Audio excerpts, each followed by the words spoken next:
क्या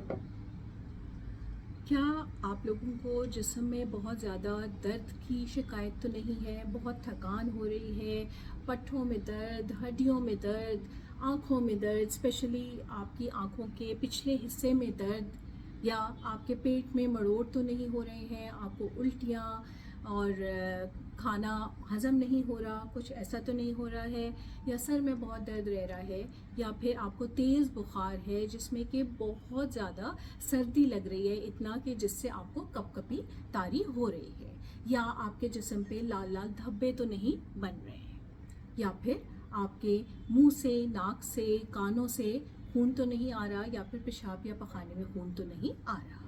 अगर ऐसा सब है तो आपको डेंगू वायरस का इन्फेक्शन हो सकता है। प्लीज़ डॉक्टर को कांटेक्ट कीजिए और जल्द से जल्द अपने टेस्ट करवाइए, और अगर ऐसा है तो उसकी मैनेजमेंट बहुत ज़रूरी है।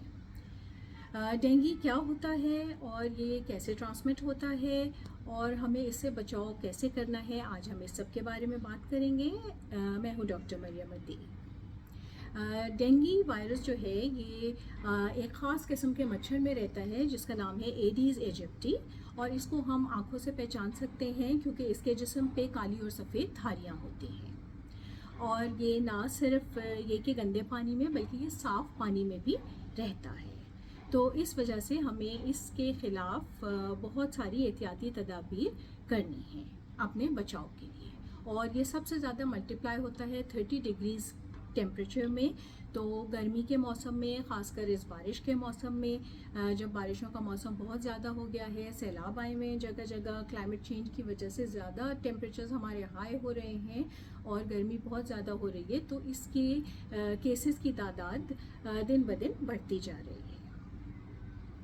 तो हमें इसके लिए क्या करना है? ये वायरस का हमारे पास वैसे तो कोई इलाज नहीं है और वैक्सीन भी नहीं है, इसलिए जो जो सिम्टम्स हमें हो रहे हैं उन्हीं का हम जो है वो ट्रीटमेंट कर सकते हैं। बुखार है तो उसकी दवाई लेनी पड़ेगी, उल्टी आ रही है तो उसकी दवाई लेनी पड़ेगी, और उसके अलावा सर में दर्द है तो उसकी दवाई लेनी पड़ेगी।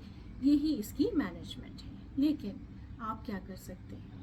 आपने सबसे पहले तो पानी बहुत ज़्यादा पीना है ताकि वो आपके सिस्टम को क्लियर रखे और आपकी क़ुव्वत मदाफ़त को बढ़ाए। आपने अच्छी नींद लेनी है और अच्छा खाना खाना है। ये क्योंकि हमारे खून के अंदर जो प्लेटलेट्स हैं उन पे ख़ास अटैक करता है, तो हमें आयरन और फोलेट वगैरह के सप्लीमेंट्स लेने चाहिए क्योंकि ये खून बनाने में मदद करते हैं। प्लेटलेट्स जो हैं वो हमारे खून को क्लॉट करने में, उसको जमाने में मदद देते हैं, इसलिए अगर हमें कहीं चोट लग जाती है तो फ़ौरन इनका काम शुरू हो जाता है कि खून को एक्स्ट्रा बहने से रोकें, और डेंगू वायरस उस पर जाके ख़ास अटैक करता है। तो इसके लिए आपने जो है वो अपनी डाइट का बहुत ख्याल रखना है। बहुत ज़्यादा आप रेस्ट करेंगे ताकि आप जल्द से जल्द इससे बाहर आ जाएं। डॉक्टर्स देखेंगे कि आपके प्लेटलेट्स में कितनी कमी है, क्या वो रेस्ट से और खाने पीने से वापस आ जाएंगे, या फिर आपको उसके लिए जो है वो प्लेटलेट इन्फ्यूजन्स देने की ज़रूरत है। ये सब काम डॉक्टर डिसाइड करेगा। अब आपने अपने लेवल पे क्या करना है? हमें पता है कि मच्छर जो है वो गर्म और ह्यूमिड, जहाँ पे डैम्पनेस हो, जहाँ पे पानी ज़्यादा हो, इन सब जगहों पे, जहाँ गर्मी हो वहाँ पे पैदा होते हैं। तो हमें इन मच्छरों की पैदाइश की जो जगहें हैं उन सबको ख़त्म करना है। उसके लिए हम अपने घर के अंदर से, बाहर से, सब जगह से सबसे पहले तो सफाई रखेंगे, गंदगी को प्रॉपर तरह से जो है वो डिस्पोज़ ऑफ करेंगे, कचरे के थैले वगैरह बंद करेंगे, उनका प्रॉपर डिस्पोजल होना चाहिए।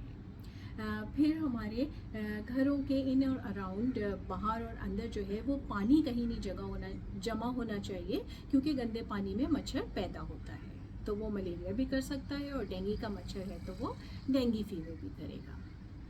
तो डेंगू फीवर, डेंगू वाले जो जरासीम हैं वो मच्छर जो हैं वो साफ़ पानी में भी रहते हैं। तो घर के अंदर जो हमारी पानी की बाल्टियाँ हैं, लोटे हैं, बॉटल्स हैं, इन सब को हमने बंद करके रखना है। घर के अंदर के जो पौधे हैं वो या तो हम हटा दें, और वरना इन तमाम पानी वाली चीज़ों को, वाटर टैंक्स वगैरह को, इनका पानी फ्रीक्वेंटली बदलते रहिए। और पौधे भी अगर हैं तो उनका पानी भी हर दूसरे तीसरे दिन आपको तब्दील करना है, ताकि मच्छर उसमें अंडे ही ना दे पाएँ और डेंगू की अफजाइश, डेंगू वायरस की अफजाइश हो ही ना सके। फिर उसके अलावा आपने अपने दरवाज़ों के नीचे कुछ कपड़ा वगैरह लगाना है, कुछ कवरिंग करनी है, और आपने अपनी खिड़कियों पे मॉस्किटो नेटिंग करनी है ताकि वहाँ से भी मच्छर अंदर ना आने पाए। फिर दिन के टाइम पे जब हवा है, जब सनलाइट है, तो आपने घर में ज़रूर ये हवा और सनलाइट गुजारनी है, क्योंकि ये जरासीम को वैसे ही मारते हैं कुदरती तौर पे, तो ये बहुत ज़रूरी है। फिर जैसे हम सारा वक्त खाना नहीं खाते हैं, हमारे नाश्ते खाने, रात के खाने के टाइमिंग अलग अलग होते हैं, इसी तरह ये मच्छर वैसे तो किसी वक्त भी बाइट कर सकता है, काट सकता है, लेकिन ये बिल्कुल सुबह के टाइम पे और शाम के टाइम पे ज़्यादा काटता है। तो इस टाइमिंग पे हमें घर से बाहर जाना अवॉइड करना है। अगर हम जाते हैं तो फिर हमें पूरे कपड़े पहनने हैं जो कि हमारे हाथों से लेके, गर्दन से लेके हमारे पैरों तक हर चीज़ को कवर करें, और जो एक्सपोज्ड एरियाज रह जाते हैं उस पर हमें मॉस्किटो रिपेलेंट्स लगाने हैं जो मच्छर को दूर भगाएं। DEET केमिकल जिन रिपेलेंट्स में होता है वो अच्छे कंसिडर किए जाते हैं, तो उनका इस्तेमाल करना चाहिए।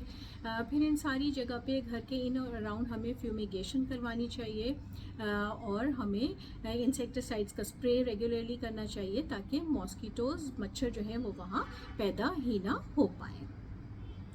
इन सब बातों का आप ख्याल रखेंगे तो आप मच्छरों की अफजाइश को ही बढ़ने से रोकेंगे, और जब वो नहीं होंगे तो आपको इन्फेक्शन के चांसेस भी कम होंगे। तो प्लीज़ इस तरह से अपना पूरा ख्याल रखिए ताकि आप इस किस्म की मोज़ी बीमारी से बच सकें।